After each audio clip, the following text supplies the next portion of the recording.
जय हिंद दोस्तों। स्वागत है आपका हमारे श्री आईएएस चैनल में। एक ऐसा प्लेटफॉर्म जहां आप यूपीएससी, स्टेट पीएससी एवं अदर एग्जाम्स की तैयारी बेहतर रणनीति के साथ और बेहतर दिशा निर्देशों के साथ कर सकते हैं। दोस्तों, इसी क्रम में हमने इकोनॉमिक्स की एक सीरीज शुरू की है दोस्तों, जिसमें आज ये लेक्चर नंबर 11 होगा और हम दोस्तों आरबीआई की स्टडी कर रहे हैं, अर्थात रिजर्व बैंक ऑफ इंडिया पर अध्ययन कर रहे हैं, जिसके तहत हमने मॉनेटरी पॉलिसी को लगभग लगभग दोस्तों खत्म कर दिया है। केवल 3 रेट और रह गई हैं दोस्तों, जिसका आज की क्लास में हम अध्ययन करेंगे। और इसी क्लास के साथ, इसी टॉपिक के साथ आज आपका आरबीआई का एक ओवरव्यू अर्थात संपूर्ण अध्ययन कंप्लीट हो जाएगा दोस्तों। तो आइए दोस्तों, आज हम आरबीआई की स्टडी करते हैं। और दोस्तों आज हमको पीएलआर, बीपीएलआर अर्थात prime lending rate, MCLR, base rate, इन तीनों का विस्तार से अध्ययन करना है। आइए दोस्तों, अब हम अपने टॉपिक पर चलते हैं आज की क्लास का। दोस्तों, कल तक की क्लास में हमने मौद्रिक नीति के उपकरणों में मात्रात्मक पढ़ लिया था। मात्रात्मक के अंतर्गत हम लोगों ने सीआरआर, एसएलआर और repo rate, reverse repo rate, bank rate, open market operation and marginal standing facility अर्थात एमएसएफ, इन सब का विस्तार से अध्ययन किया है।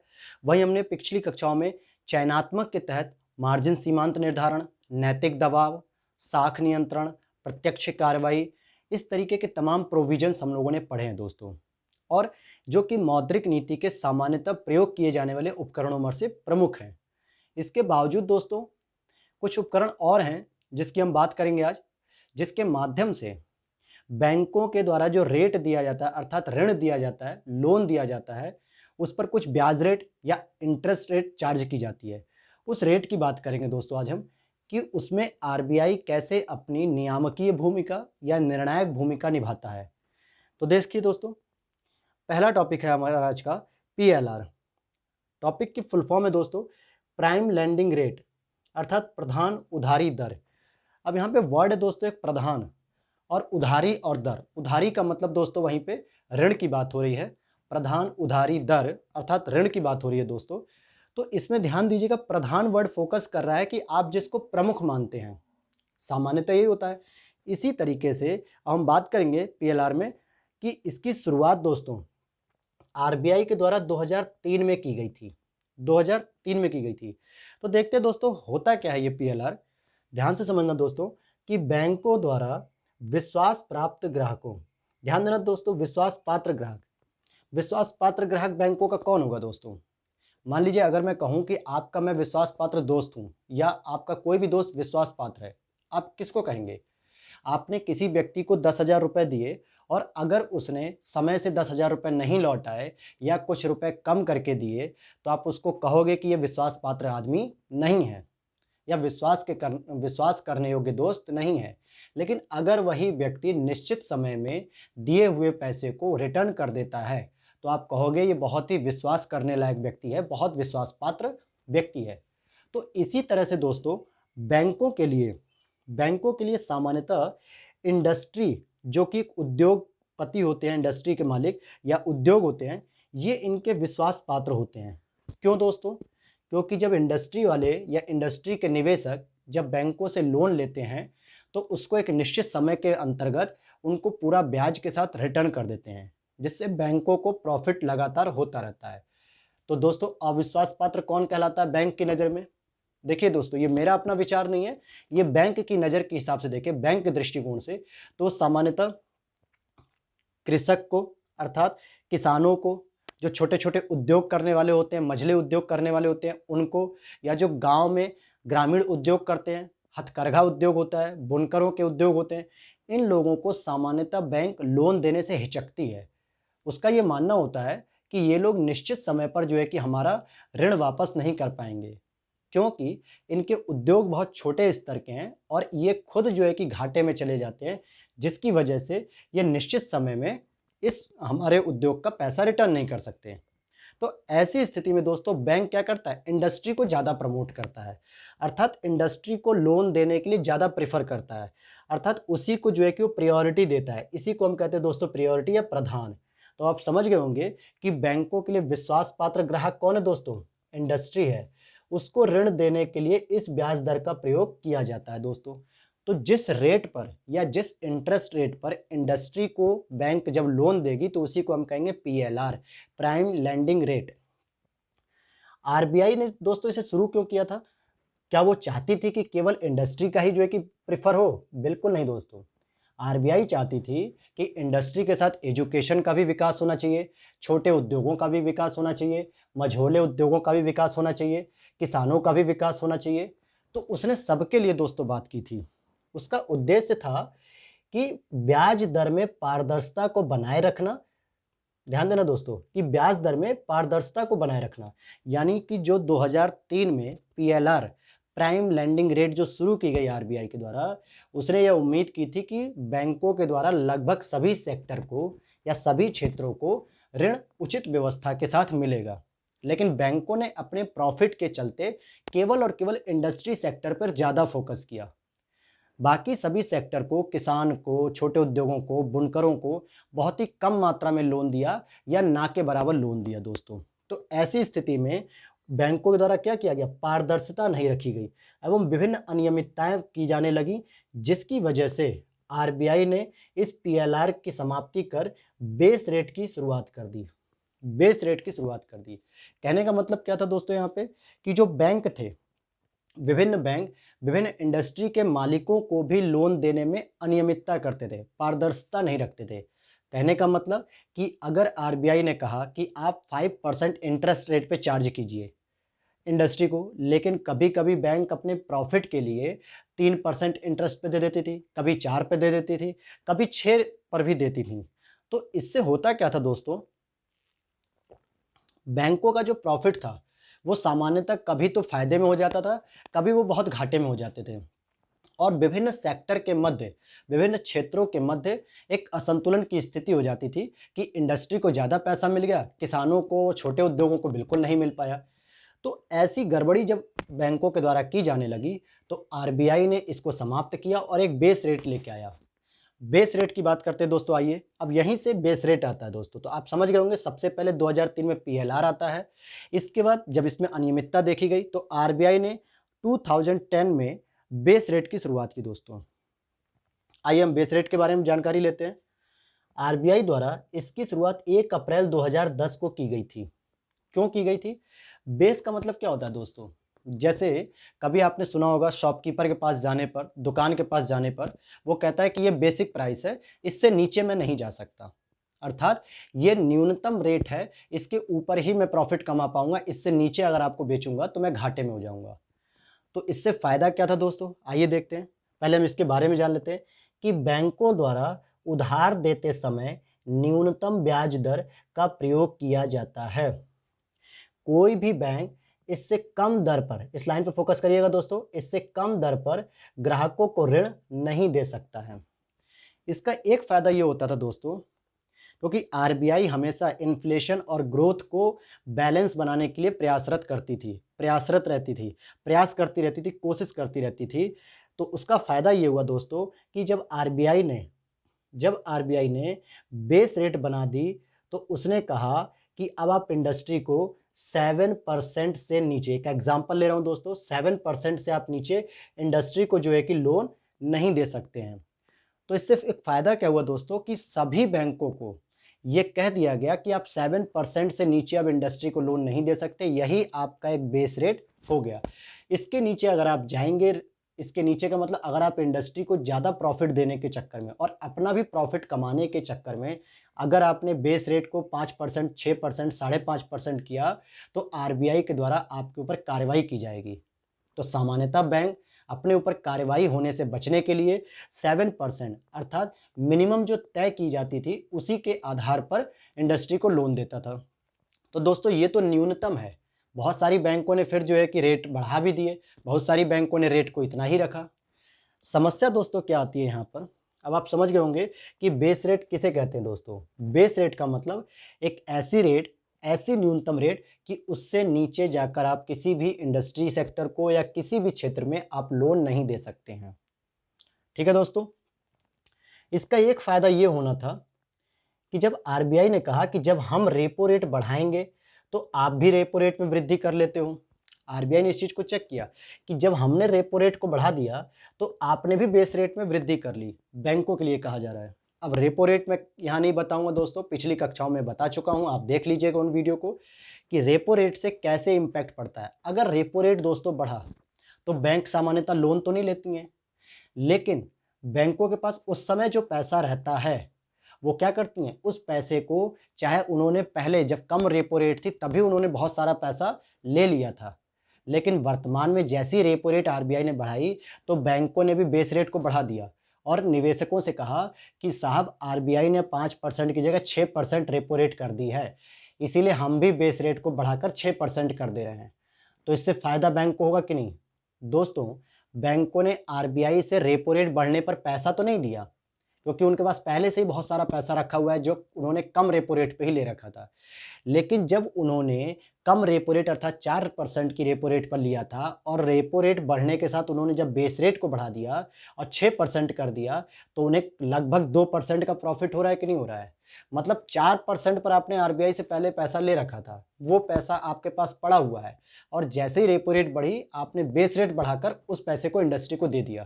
तो ये तो प्रॉफिट था दोस्तों, और इंडस्ट्री के मालिक भी मजबूर थे, क्योंकि रेपो रेट जब बढ़ी है और बेस रेट आपको पता है कि उससे न्यूनतम जाने पर किसी को लोन मिलेगा नहीं, तो भाई बेस रेट अगर अधिक कर दी गई है तो आपको लेना ही पड़ेगा, या तो मत लीजिए फिर। ये बात थी। लेकिन दोस्तों समस्या तब आने लगी जब रेपो रेट को जब बैंकों ने कम किया, अर्थात आरबीआई ने घटाकर इसको 3% कर दिया एग्जाम्पल के तौर पे, तो बैंकों में भी कमी करना ये अनिवार्य रूप से बैंकों के लिए आवश्यक नहीं था दोस्तों। तो क्या बैंकों ने जो रेपो रेट को 6% कर रखा था, सॉरी बेस रेट को, क्या उसको भी वो 3% करेंगी? ऐसा जरूरी नहीं है। यहीं पे दोस्तों समस्या आने लगी। अब आपको पता है आरबीआई रेपो रेट को अधिक क्यों करती है, कम क्यों करती है, इस पे हम चर्चा नहीं करेंगे यहाँ पर, ये मैंने पूरा बता दिया है पिछली क्लासों में।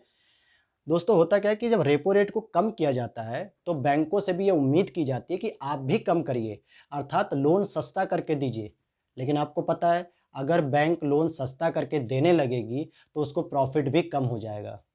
इसीलिए इंडस्ट्री को वो हमेशा अपर कर देती थी बेस रेट को बढ़ाकर तो जरूर देती थी, लेकिन बेस रेट को कभी कम करके नहीं देती थी, क्योंकि रेपो रेट जरूर कम हुआ है, लेकिन अगर बेस रेट भी कम करेंगे तो उनका प्रॉफिट भी कम हो जाएगा। तो यहाँ पर ये समस्या आने लगी, जिसको आरबीआई ने देखा कि मेरे द्वारा जब रेपो रेट बढ़ाई जा रही है तो बैंकों ने भी अपनी बेस रेट बढ़ा दी और अधिक प्रॉफिट लेने लगे, लेकिन जब मेरे द्वारा रेपो रेट को घटाया गया है तब बैंकों ने बेस रेट को कम क्यों नहीं किया? क्योंकि वो तो प्रॉफिट के चक्कर में, अधिक इंटरेस्ट पे अधिक प्रॉफिट मिलेगा बैंकों को। ऐसी स्थिति में आरबीआई ने कहा कि बहुत हो गया अब तुम लोगों का, अर्थात अब बैंकों की बहुत मनमानी चल चुकी, और इस मनमानी को रोकने के लिए ही जब बैंकों के द्वारा बेस रेट के निर्धारण में अपारदर्शिता दिखने लगी और अनियमितता पाई जाने लगी, तब आरबीआई के द्वारा बेस रेट का निर्धारण का जो नया नियम आया दोस्तों, उसी का नाम था MCLR, अर्थात marginal cost of fund based landing rate. अभी हम इसका अध्ययन करेंगे, तो आप समझ गए होंगे कि PLR जब आया तो प्राइम लैंडिंग रेट था, उसमें जब त्रुटि पाई गई तो बेस रेट आ गया। अब बेस रेट में भी मनमानी करने लगे बैंक और कहने लगे कि हम अपनी कॉस्ट जोड़कर ही पैसा देते हैं। कॉस्ट का मतलब क्या होता है दोस्तों? बैंक को जो खर्चा आता है, बैंक अपने पास जो है कि जो खर्चे करता है, उसके आधार पे वो कहता है हम बेस रेट को कम नहीं कर सकते। आपने रेपो रेट किया है कम तो हम आपसे पैसा ले भी सकते हैं, सस्ता लोन मिल रहा है तो नहीं भी ले सकते, लेकिन निवेशक तो हमसे ही लेगा, अर्थात बैंकों से लेगा, और अगर हम बेस रेट को नीचे कर देंगे तो हमारा प्रॉफिट कम हो जाएगा और हम अपने बेस रेट को नीचे नहीं करेंगे। जबकि आरबीआई कहता है आपको करना चाहिए, लोन सस्ता दीजिए ताकि लोगों के पास अधिक से अधिक पैसा पहुंचे और डिमांड कर सके। तो यहाँ पर दोस्तों यही एक प्रॉब्लम आने लगी, जिसकी वजह से आरबीआई ने कहा कि अब बेस रेट के नियम का निर्धारण एक नए तरीके से होगा, जिसका नाम होगा MCLR। अभी हम इसकी चर्चा करेंगे। तो आपको समझ में आ गया दोस्तों, PLR 2003 में आया, बेस रेट 2010 में आया, PLR में कमी थी इसलिए बेस रेट आया। अब बेस रेट में कमी है तो अब हम 1 अप्रैल 2016 से MCLR को शुरू करते हैं। चलिए दोस्तों आगे हम देखते हैं। हाँ दोस्तों, एक पॉइंट ये छूट गया था यहाँ पे, ये देखिए यहाँ पे लिखा है ना कि प्रत्येक बैंक की बेस रेट अलग अलग हो सकती है। अब ये समझ में आ रहा होगा दोस्तों आपको कि क्यों अलग अलग हो सकती है। कुछ बैंक आरबीआई के रेपो रेट घटाने के साथ अपनी बेस रेट को घटा भी देती थी और कुछ बैंक नहीं घटाती थी। तो प्रत्येक बैंक का एक ही बेस रेट हो ये जरूरी नहीं है, अलग अलग होने की संभावना ज़्यादा रहती है। तो आइए दोस्तों हम एमसीएलआर की बात कर लेते हैं। इसकी फुल फॉर्म है दोस्तों, जरा देख लीजिए आप, marginal cost of fund based landing rate. इसका मतलब क्या है दोस्तों, पहले हम इसको देखते हैं। आरबीआई द्वारा इसकी स्थापना 1 अप्रैल 2016 या इसकी शुरुआत 1 अप्रैल 2016 को की गई दोस्तों।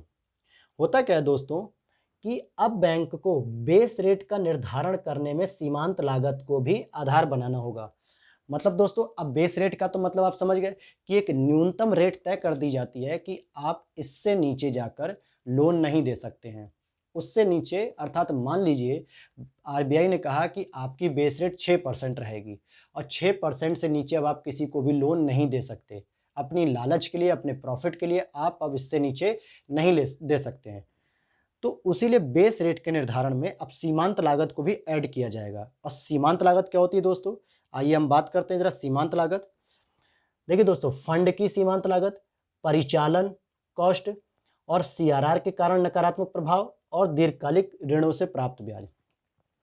अब आप देखिएगा दोस्तों, फंड की सीमांत लागत की बात हो रही है। कहने का मतलब क्या है कि बैंक जो अपने पास पैसा रखता है तो उसकी सुरक्षा के लिए लॉकर रखता है, कुछ स्टाफ रखता है, कुछ कर्मचारियों को रखता है, उनको सैलरी देता है। वहीं पर वो जो है कि बिल्डिंग लगाता है, एक बिल्डिंग खड़ी करता है, वहाँ पानी की व्यवस्था, वहाँ इलेक्ट्रिसिटी की व्यवस्था, वहाँ एसी की व्यवस्था, वहाँ शौचालय की व्यवस्था। तो दोस्तों इन सब चीज़ों की व्यवस्था करने में कुछ खर्चा भी तो आता है, तो इसको भी तो वो अपने प्रॉफिट में ही ऐड करेगा ना। क्योंकि अगर उसने 6% का लोन मान लीजिए आरबीआई से लिया और 6% पे ही आगे निवेशक को दे दिया, तो दोस्तों उसको फायदा तो कुछ नहीं हुआ। और आपको एक नज़र में लगेगा दोस्तों कि सर घाटा भी तो नहीं हुआ, 6% पे लिया, 6% पे दे दिया, कोई घाटा नहीं हुआ। लेकिन दोस्तों फिर ये जो लागत है, फंड की लागत, ऑपरेशन कॉस्ट, सीआरआर, दीर्घकालिक ऋणों से प्राप्त ब्याज, इसकी लागत तो फिर वो अपनी जेब से पे करेगा ना, तो वो तो घाटा हो गया।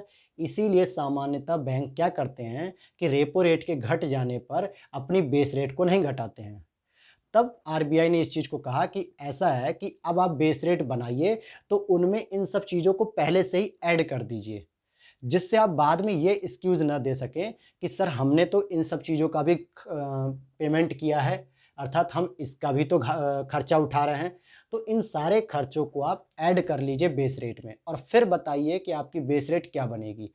तो आरबीआई ने यही रूल दिया कि अब आप एमसीएलआर को फॉलो करेंगे, जिस एमसीएलआर में आपकी सीमांत लागत भी जुड़ेगी बेस रेट के निर्धारण में। अब वो सीमांत लागत दोस्तों, फंड की सीमांत लागत, आपका परिचालन पे कितना खर्च होता है उसको भी आप रखिए, और सीआरआर के कारण नकारात्मक लाभ। सीआरआर का मतलब दोस्तों आपको पता है कि सीआरआर जितना अधिक होगा उतना ही बैंकों को घाटा अधिक होता है। क्यों? क्योंकि ये पैसा आरबीआई के पास जमा होता है और इस पे न तो उसे कोई ब्याज मिलता है और ना ही वो इसको ऋण के रूप में किसी को दे सकता है।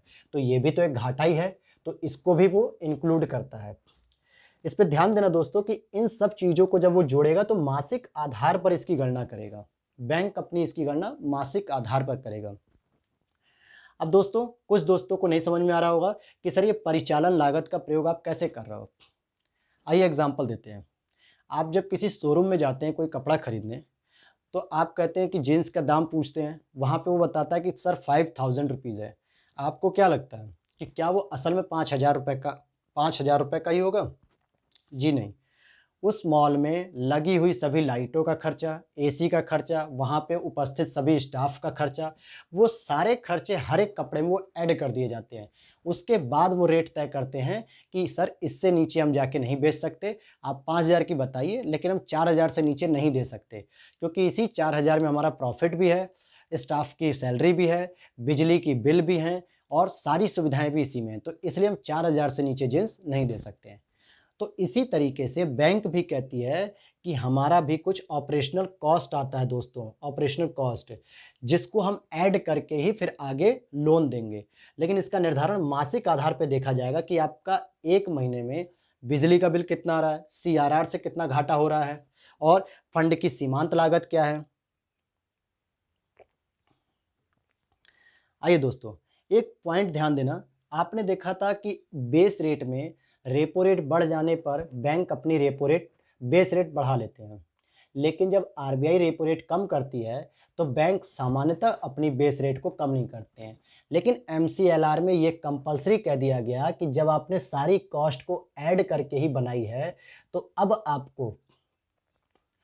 आपको दोस्तों क्या करना होगा, अब आपको रेपो रेट घटने पर बेस रेट को भी घटाना होगा और अनिवार्यता घटाना होगा, हर हाल में घटाना होगा। क्यों? क्योंकि आपने पहले ये सारी चीज़ों को ऐड कर लिया है, अपना जितना भी कॉस्ट आ रहा था वो सारी चीज़ों को आपने ऐड कर लिया है। इसलिए अब आप जैसे जैसे रेपो रेट घटेगी वैसे ही आपको बेस रेट भी घटानी होगी, जिसका फ़ायदा क्या होगा दोस्तों कि कृषि जैसे क्षेत्रों में, शिक्षा जैसे क्षेत्रों में, छोटे छोटे एमएसएमई उद्योगों में, लघु और कुटीर उद्योगों में, हथकरघा बुनकर उद्योगों में, ग्रामीण उद्योगों में सस्ती रेट पर लोगों को लोन मिल सकेगा और लोग अपने उद्योगों को आगे बढ़ा सकेंगे, लोगों के पास पैसे आ सकेंगे, लोग डिमांड कर सकेंगे और अपनी उपभोग की वस्तुएं खरीद सकेंगे।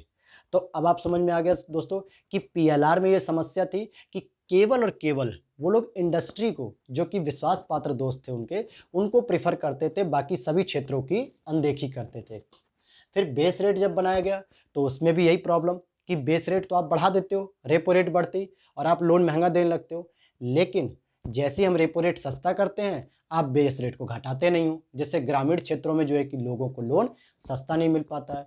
तो उसकी भी समस्या का समाधान निकालने के लिए बैंक ने अर्थात आरबीआई ने एमसीएलआर बना दिया और उसी एमसीएलआर में सभी प्रकार की फंड लागत, परिचालन लागत, सीआरआर तमाम चीज़ों को ऐड कर दिया और कहा कि अब आपकी यही बेस रेट तैयार हो गई है और जैसे जैसे सीआरआर घटेगा वैसे ही आपको बेस रेट भी घटाना होगा, जिससे ग्रामीण क्षेत्रों को भी ऋण मिल सके और छोटे छोटे जो उद्यमी हैं, कुटीर उद्योग के हैं या छोटे छोटे मझोले उद्योग, उनको भी पैसा मिल सके, जिससे वो भी अपनी ग्रोथ कर सकें और भारत की ग्रोथ अर्थात जीडीपी में वो भी अपना योगदान दे सके। तो अब बेसिक अंतर आप समझ गए होंगे दोस्तों कि बेस रेट में रेपो रेट घटने पर बेस रेट में रेपो रेट घटने पर किसी भी प्रकार की कमी नहीं की जाती थी बैंकों के द्वारा, लेकिन अब एमसीएलआर में अनिवार्यतः कमी की जाएगी दोस्तों। तो ये तो था दोस्तों एक छोटे छोटे रेट थे। इसी के साथ आपका लगभग पूरी तरीके से मौद्रिक नीति के उपकरणों का प्रयोग हमने पढ़ लिया है। बस एक छोटा सा एक और टॉपिक दोस्तों मैंने बनाया आपके लिए कि आप बहुत देर से सुन रहे हैं सर कि वाणिज्यिक बैंक, व्यावसायिक बैंक, केंद्रीय बैंक, आरबीआई, इनमें ज़रा कुछ अंतर क्लियर कर दीजिए। तो आइए हम अंतर क्लियर करते हैं दोस्तों। देखिए, व्यावसायिक बैंक या वाणिज्यिक बैंक एक तरफ है और एक तरफ केंद्रीय बैंक जो देश का सर्वोच्च बैंक कहलाता है, जिसको हम रिजर्व बैंक ऑफ इंडिया जानते हैं भारत में। दोस्तों, वाणिज्यिक बैंक ग्राहकों को सुविधा देता है, बैंकिंग, जमा और ऋण लेता है, लेकिन केंद्रीय बैंकों में ग्राहकों को सुविधा नहीं मिलती बल्कि बैंकों को सुविधा मिलती है, जहां पर बैंक भी अपना जमा और ऋण रख सकती हैं, अर्थात अपनी जमा भी ले सकती है रेपो रेट पे, रिवर्स रेपो रेट पे, और अपना ऋण भी ले सकती हैं, लोन भी ले सकती हैं आरबीआई से रेपो रेट के आधार पर। तो ये समझ में आया पहला अंतर। वाणिज्यिक बैंक ग्राहकों को सुविधा देता है, वहीं केंद्रीय बैंक बैंकों का बैंकर होता है, बैंकों को सुविधा देता है। वाणिज्यिक बैंकों का जो मुख्य उद्देश्य होता है दोस्तों वो लाभ कमाना होता है, अर्थात साख सृजन करना, और इसी साख सृजन से लिक्विडिटी को बनाए रखते हैं अपने पास।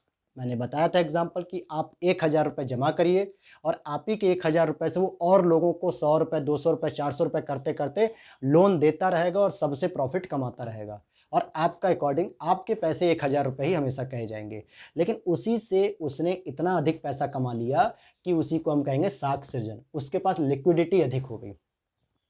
वहीं अगर हम देखें केंद्रीय बैंक का कार्य, तो ये मुद्रा की आपूर्ति का स्रोत है दोस्तों। मुद्रा की अगर कमी होती है तो आरबीआई उसकी भरपाई करता है। कैसे? नोट भी जारी कर सकता है या सिक्योरिटी को बेच सकता है या सिक्योरिटी को खरीद सकता है, इस तरीके से वो मुद्रा की आपूर्ति करने में सक्षम है। वहीं साख नियंत्रण द्वारा मुद्रा के प्रवाह को भी नियंत्रित करता है।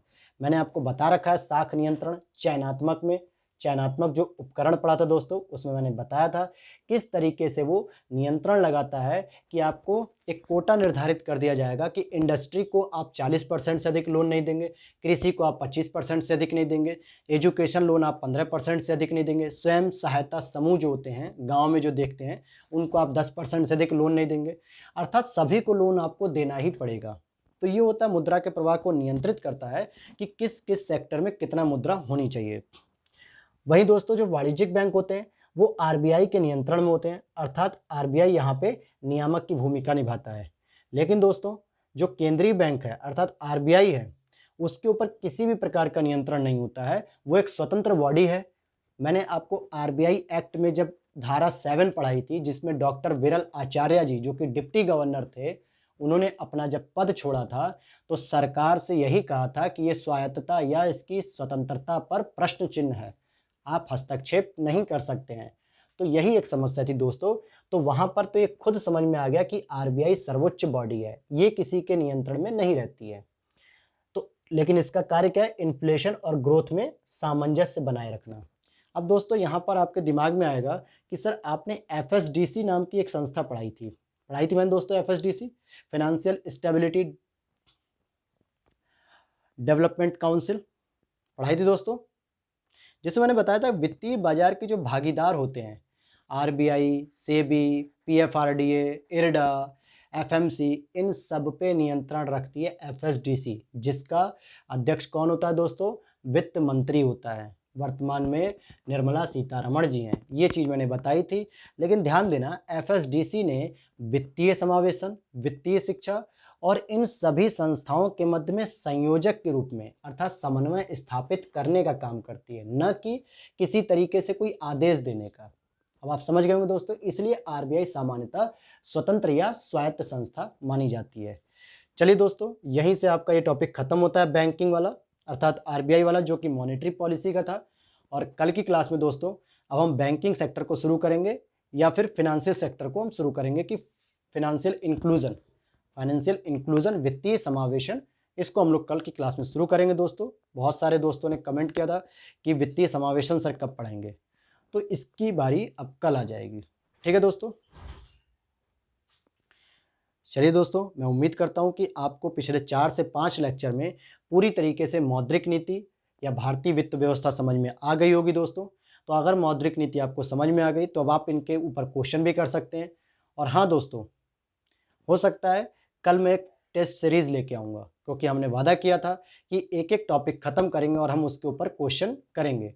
तो कल दोस्तों वित्तीय समावेशन नहीं होगा, बल्कि हम लोग टेस्ट सीरीज करेंगे कल, फिर अगले दिन हम वित्तीय समावेशन करेंगे और टेस्ट सीरीज के माध्यम से ही हम लोग पूरे टॉपिक को रिवीजन करेंगे दोस्तों। आई होप आपको वीडियो पसंद आई होगी। चलिए दोस्तों, वीडियो को लाइक कर दीजिएगा, शेयर कीजिएगा और चैनल को सब्सक्राइब करिएगा। जय हिंद, जय भारत।